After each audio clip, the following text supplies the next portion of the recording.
दोस्तों एक बार फिर से आप सभी का हार्दिक स्वागत है हमारे channel plants house by Gayatri पर। तो दोस्तों कैसे हैं आप लोग? आशा करती हूँ आप सभी लोग अच्छे होंगे, स्वस्थ होंगे। तो एक सब्जी विक्रेता ने देखिए मुझे इतना सारा जो है प्याज का छिलका दिया, इसके 2 गुना दिया है। तो कुछ नीचे रखा है और कुछ को मैंने सुखा लिया है कि मुझे अपने पौधों में मल्चिंग करनी है। और तो नीचे के पौधों के लिए पौधों में मल्चिंग करना ज़रूरी नहीं है। तो अभी मैं इसको ले आई हूँ इतना सारा प्याज का छिलका मल्चिंग करने के लिए, क्योंकि बैगन हो गया, भिंडी हो गया और भी जो भी है, तो ये सब जो है पौधे हमारे कुहला जाते हैं। सुबह मैंने पानी डाला था लेकिन बहुत सारा जो है ये देखिए मिट्टी सूखी है। तो हमारी मिट्टी सूखे ना, इसलिए मुझे मल्चिंग की ज़्यादा ज़रूरत पड़ती है। सभी को पड़ती है, सभी गार्डनर को पड़ती है। और कोई जो है कार्डबोर्ड का कर देता है मल्चिंग, कोई कुछ का कर देता है। तो जिसके पास जैसी सुविधा हो अपनी सुविधा के अकॉर्डिंग कार्य करता है। तो मेरे पास जब ये है तो मैं इसी से जो है मल्चिंग करूँगी। तो मैं किसी छोटे पार्ट में निकालूँ। अभी मेरा छत वाला गार्डन बड़ा सुना लगता है। जब तक बारिश नहीं होगी इसमें दमदार हरियाली नहीं आएगी। बाकी हरियाली को मैं बरकरार रखे हूँ, ऐसा नहीं है कि मेरे गार्डन में हरियाली नहीं है। और मुझे कुछ ना कुछ हार्वेस्ट करने को मिलता ही रहता है, ऐसा नहीं कि कुछ नहीं मिलता है। 4 भिंडी यदि प्रतिदिन मिलती हैं तो 3 दिन में 12 भिंडी हो जाती हैं। तो एक प्याज के साथ में बना करके खा लेती हूँ, क्योंकि जो है ऑर्गेनिक सब्जियों का मज़ा ही कुछ और होता है। और अब मुझे तो बहुत ही आनंद आता है भाई इस तरह की गार्डनिंग करके। तो अब मैं ये बैंगन में अब मैं कोई भी कटिंग नहीं करूँगी, उसके बाद में देखूँगी जब बरसात आएगी तो उसके बाद में। वैसे तो इस समय जो आकस्मिक बारिश होते ही रहती है, तो बहुत सारा हर एक ग्रो बैग में मल्चिंग कर दी है और जो रह गए हैं उनको भी आगे करती रहूँगी। देखिए बैगन में तो खूब सारी मल्चिंग कर दी है, मोटी मोटी मल्चिंग कर दी। और अभी मैं इसमें पानी नहीं डालूँगी।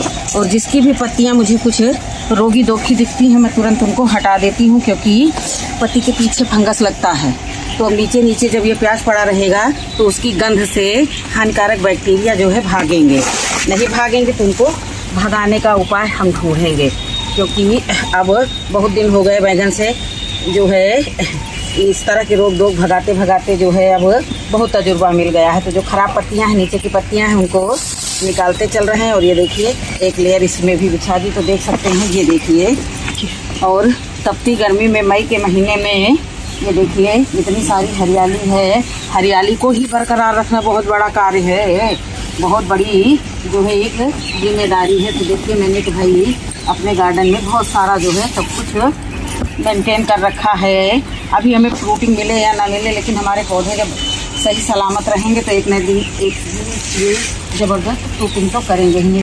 जब मिट्टी में टच होते हैं तो ये सब जो है गड़बड़ी कर देते हैं। तो ये सब चीज़ें जो है साथ साथ करते रहना होता है, नहीं तो फिर ध्यान हट जाता है ना, तो फिर कुछ समय तक उधर ध्यान ही नहीं जाता है। तो अभी मैंने ये साइड की मल्चिंग कर दी है। अब चलते हैं दूसरी साइड, जहाँ मुझे समझ में आएगा वहाँ मैं मल्चिंग करूँगी। तो अब आ गई हूँ मैं मिर्चियों के पास।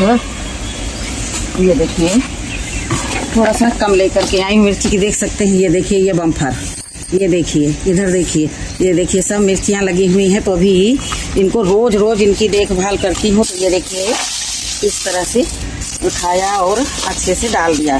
तो कुछ तो हानिकारक बैक्टीरिया भी इसकी गंध से मर जाएंगे, और कुछ तो मैं फर्टिलाइज़र भी साथ साथ देते रहती हूँ जिस चीज़ का भी संभव होता है। तो इस समय ठंडा फर्टिलाइज़र भी पिलाते चलती हूँ। तो इसी तरह से सारे ग्रो बैग में मैं मल्चिंग करके फिर दिखाती हूँ कि मैंने क्या क्या काम किया है।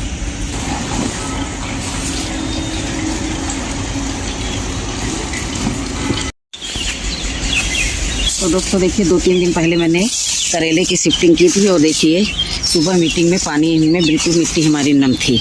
अभी देखिए किस कदर जो है ये मिट्टी हार्ड हो गई है। तो अभी इस पर मुझे वैसे भी 2 इंच की मिट्टी चढ़ानी है। पौधे थोड़ा सा ये रनर निकालने लगे तो फिर मैं इसमें मिट्टी चढ़ाऊँगी। और देखिए दोस्तों इससे इतना ज़्यादा लाभ मिलता है पौधों को। आयरन, कैल्शियम, पोटेशियम भरपूर मात्रा में मिलता है, जिससे जो है हमारे पौधे की ग्रोथ इतनी ज़्यादा ज़बरदस्त हो जाएगी, जो आप लोग हमारे वीडियो में डेली देखेंगे। अभी मैंने पानी इसलिए नहीं डाला है, ये देखिए मेरी इसलिए नहीं डाला है कि जो है हमारे पहले इसमें ये डाल देंगे तो फिर पानी डालेंगे, ताकि जो है ये हवा चले तो उड़े ना, नम हो जाएंगे ना, तो थोड़ा सा जो है ये गमले को पकड़ करके रखेंगे। तो ये देखिए ये हमारी बोगनवेल है, बहुत छोटे छोटे कंटेनर्स में लगे हुए हैं, लेकिन इनको बारिश में जो है इनकी जो है सेटिंग करेंगे, तब तक इनको अभी इसी में अपनी गुजर बसर करना है।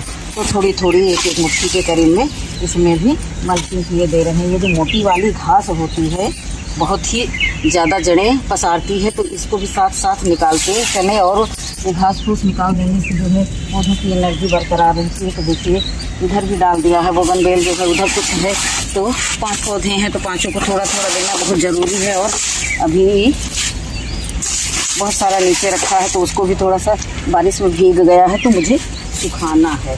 अब देखिए अभी जब मैं पानी डालूंगी, अभी पानी नहीं डाला है, पानी डालूंगी तो सबको जो है अच्छे से सेट हो जाएगा इसी में। और ये देखिए ये नए नए हमारे मिर्च के पौधे हैं, और जहाँ कहीं भी ये वाली घास दिखती है निकालते चलते हैं दोस्तों। इसको जो है हमने डाल दिया है, तो हमको फर्टिलाइज़र की चिंता नहीं है कि हमको अपने पौधों में जो है तुरंत फर्टिलाइज़र देना है या वीकली फर्टिलाइज़र देना है।